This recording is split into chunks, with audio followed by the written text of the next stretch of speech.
समाधान यात्रा के तहत सीएम नीतीश आज मधुबनी पहुंच रहे हैं, जहां रईका प्रखंड के जगतपुर पंचायत के वार्ड नंबर 4 में महादलित बस्ती, साथ ही नलजल जलजीवन हरियाली सहित सभी विकास योजनाओं का निरीक्षण करेंगे। इसके बाद मुख्यमंत्री मिथिला चित्रकला भवन में अधिकारियों के साथ बैठक कर जिले के विकास कार्यों की समीक्षा करेंगे। नीतीश कुमार झंझारपुर अनुमंडल के अररिया संग्राम स्थित मिथिला अर्बन हाट का उद्घाटन करने के बाद महादलित बस्ती में लोगों से भी मुलाकात करेंगे। और चलिए अब सीधे लिए चलते हैं मधुबनी। संपादक अशोक मिश्रा जी वहां पर मौजूद हैं। अशोक जी, क्या तैयारी है, क्या तस्वीरें हैं, कितनी देर में पहुंचेंगे मुख्यमंत्री नीतीश कुमार?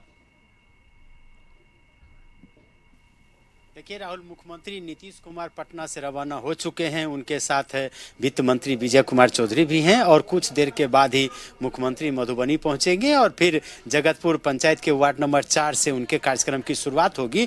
ये हम एक नज़ारा दिखाना चाहते हैं जगतपुर पंचायत वार्ड नंबर 4 का। ये हरिजन दलान है और यहाँ समेकित विकास परियोजना के तहत महिलाओं ने जो खूबसूरती बिखेरी है वो हम आपको सीधी तस्वीर दिखा रहे हैं कि किस तरह से यहाँ की महिलाओं ने अपनी कला का अद्भुत प्रदर्शन किया है और खास करके जो बच्चे हैं उनके लिए क्या आवश्यक है वह भी इन्होंने दर्शाया है अपने चित्र के माध्यम से, अपने कला के माध्यम से। इन्होंने लिखा है कि सही पोषण तभी क्या है, सही पोषण तब है देश रोशन। तो ये बड़ी बात है कि आपका बच्चा अगर उसका पालन पोषण सही तरीके से होता है तभी आपके देश का विकास हो सकता है, यानी कि देश रोशन हो सकता है। अद्भुत कला है ये, चावल के दाने से इस कला का प्रदर्शन किया गया है। आप देख सकते हैं कि एक माँ अपने बच्चे का पोषण किस तरह से कर रही है, किस तरह से उसको अंगीकार किए हुए है, ये दर्शाने की कोशिश की गई है। तो ये मधुबनी कला जो है अपने आप में समूचे देश में अद्भुत है और उसका एक नमूना यहाँ भी है कि आप देख सकते हैं कि बाल विकास परियोजना के तहत जो महिलाएं हैं उन लोगों ने अपनी कला का प्रदर्शन किया है विभिन्न माध्यमों से। और इसके पीछे मुख्य उद्देश्य यही है कि मुख्यमंत्री नीतीश कुमार जब यहाँ आएंगे तो वो यहाँ अपनी कला का प्रदर्शन करके माननीय मुख्यमंत्री को दिखाना चाहते हैं कि देखिए आपने जो संकल्प लिया है, मुख्यमंत्री ने जो विकास की योजनाएं चलाई हैं उस विकास की योजनाओं को धरातल पर उतारने की मुकम्मल तैयारी की है लोगों ने। और इसका मुख्य उद्देश्य यही है कि जो भविष्य है, जो बच्चे हैं उनका सही तरीके से पोषण हो, उनको सही तरीके से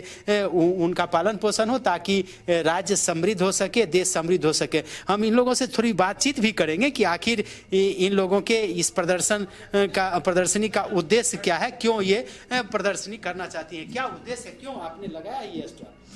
देखिए, सबसे बड़ी बात है कि ये रईका परियोजना का एक हमारा आंगनवाड़ी केंद्र है और आंगनवाड़ी केंद्र को किस रूप में रहना चाहिए और आंगनवाड़ी केंद्र से हम लोग जो ग्रामीणों के बीच हैं, अपने लाभुकों के बीच हैं, क्या संदेश पहुंचाना चाहते हैं उसका जागरण यहाँ पे किया गया है और प्रदर्शन किया गया है। जैसे कि हम लोगों ने यहाँ पे आपको अनाज से जो है रंगोली बनाया है। फिर हमको अनाज ज़रूरी है, कार्बोहाइड्रेट ज़रूरी है, हमको प्रोटीन ज़रूरी है। यहाँ पे हम लोगों ने आंगनवाड़ी में जो भी कार्यक्रम हमारे होने हैं, जैसे प्राक शिक्षा दिया जाता है, पोषाहार दिया जाता है, सूखा राशन का डिस्ट्रीब्यूशन होता है, उन सारे चीज़ों का प्रदर्शन है। गोद भराई की जाती है, अन्नप्राशन किया जाता है, योजनाओं का लाभ लिया जाता है। मुख्यमंत्री कन्या राहुल, ये दिखाने की कोशिश की गई है प्रत्येक दिवस को हर दिन क्या क्या जरूरत है। और सबसे बड़ी बात है कि जो बच्चे हैं उनको विभिन्न प्रकार की बीमारियों से किस तरह से बचाया जा सकता है, उनका पोषण किस तरह से किया जा सकता है, इन सारी बातों की जानकारी एक तरह से दी गई है। और खास करके हर महीने, यूँ कह लीजिए हर दिन, हर सप्ताह, हर महीने बच्चों के लिए क्या क्या आवश्यक है, इन चीज़ों को दर्शाना चाहती हैं आप। ये जो आपने लगाया है इसके पीछे क्या मकसद है? इसके पीछे यही मकसद है कि बच्चे लोगों का जो पोषण है वो आंगनबाड़ी केंद्र पर किस तरीके से दिया जा रहा है, उसका संदेश हम लोग दे रहे हैं कि बच्चे को सही पोषण मिले ताकि बच्चे का भविष्य अच्छा हो। हम लोगों के आंगनबाड़ी में जो है गर्भवती माता के से ही देखभाल शुरू हो जाता है। जब माता गर्भवती रहती है तो गर्भवती का जो है हम लोग गोद भराई करवाते हैं आंगनबाड़ी केंद्र पे, उसका भी वहाँ प्रदर्शनी लगा हुआ है। बच्चे 6 माह के ऊपर के हो जाते हैं तो अन्नप्राशन कराया जाता है, उसका भी वहाँ पे प्रदर्शनी लगाया गया है। और जो बच्चे प्री स्कूल में पढ़ते हैं उनको जो किट सब दिया जाता है उसका भी यहाँ पे लगा हुआ है। आंगनबाड़ी के माध्यम से जो भी सामान से उनको पढ़ाया जाता है। मतलब ये मॉडल एक तरह से कहिए केंद्र है। सभी लगातार खबरें आती रहती हैं कि बिहार में जो है सो आंगनबाड़ी केंद्र की स्थिति काफी अच्छी नहीं है, लेकिन एक मॉडल केंद्र का क्या स्वरूप हो सकता है। आप देखिए, अगर बच्चे को अन्नप्राशन कराना है तो किस तरह है, फिर उसके पोषण के लिए कौन कौन से आहार दिए जाने हैं, किस किस आहार में उसको विटामिन क्या क्या मिलना है, क्या दिखाया है आपने इसमें? जी, आंगनबाड़ी का जो नाश्ता खाना रहता है ना, वही है। ये सूखा राशन जो THR बढ़ता है, वो है, जिसमें कि केंद्रों पर जो बच्चे को हाँ पोषण के लिए दिए जाते हैं, हाँ, वो सोमवार को नाश्ता है भुना हुआ चना और मूंग बादाम और पुलाव, खाना में पुलाव। हाँ, उसके बाद मंगलवार को है मैंने फल और क्या कहते हैं सब्जी, बादाम आलू का सब्जी और भात। तो ये है बच्चों के पोषण के लिए जो राज्य सरकार ने व्यवस्था की है।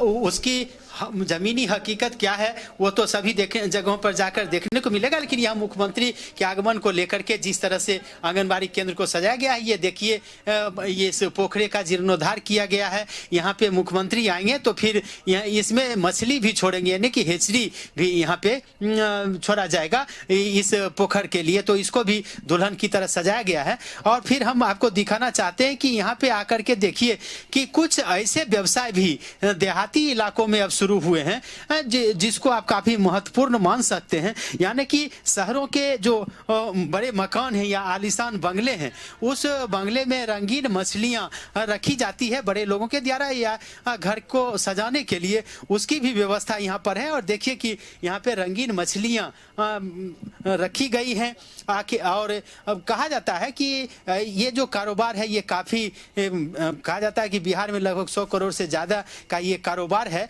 लेकिन सबसे बड़ी बात है कि यहाँ जो ये आप मछलियां देख रहे हैं ये लोकल स्तर की मछलियां हैं, जबकि आपको देखने को मिलेगा कि रंगीन मछलियां बंगाल से लाई जाती हैं या अन्य जगहों से लाई जाती है। लेकिन यहाँ इन मछलियों के द्वारा और इन पोस्टरों के द्वारा यह दिखाने की कोशिश की जा रही है कि अब आपको बाहर जाने की जरूरत नहीं है, यानी कि अपने बिहार में ही सब कुछ उपलब्ध है। अगर आप चाहते हैं कि एक से एक रंगीन मछलियां आपके घर की शोभा बढ़ाएं तो उसके लिए बिहार में ही ऐसी व्यवस्था है, इतनी मछली है, इतने मछलियों का प्रकार है जिससे आप अपने घर को खूबसूरत बना सकते हैं। क्या ये लगाया है आपने ये प्रदर्शनी? ये अलंकारी मत्स्य प्रजनन इकाई मुख्यमंत्री आत्मनिर्भर 7 निश्चय पार्ट 2 के तहत इस योजना को शामिल किया गया है। इसके पहले बिहार में रंगीन मछली का टोटल बिहार बाहर से आती थी, मोस्टली बंगाल से आती थी और लगभग बिहार का 100 करोड़ रुपया रेवेन्यू बाहर जाता था। तो इस बार सरकार के द्वारा किया गया कि प्रत्येक जिले में एक इसका प्रजनन इकाई का स्थापना किया जा रहा है, जिसमें एक मधुबनी जिला में भी किया गया है। हम लोग पंडौल में कर रहे हैं, वो लगभग कंप्लीशन के आधार ये पे है। और इस बार उम्मीद है कि 15 फरवरी के बाद से हम लोग इसका ब्रीडिंग स्टार्ट कर देंगे, क्योंकि एक बात जानते हो कि मछली का जो भी होता है वो मेनली टेम्परेचर पे रिलेटेड होता है। टेम्परेचर अभी इतना कम है जो कि अभी ये नहीं हो सकता है, तो 15 फरवरी के बाद ये मैच्योर कर जाएगी, उसके बाद हम लोग इसका ब्रीडिंग करवा सकते हैं। तो क्या मछलियों का प्रकार इतना उपलब्ध है यहाँ पे जो आप समूचे बिहार में उसकी सप्लाई कर सकते हैं या लोगों को? बहुत सारी मछलियां जो कि हम लोग नहीं जानते हैं, आप देख सकते हैं, इस देखा चीज देख सकते हैं।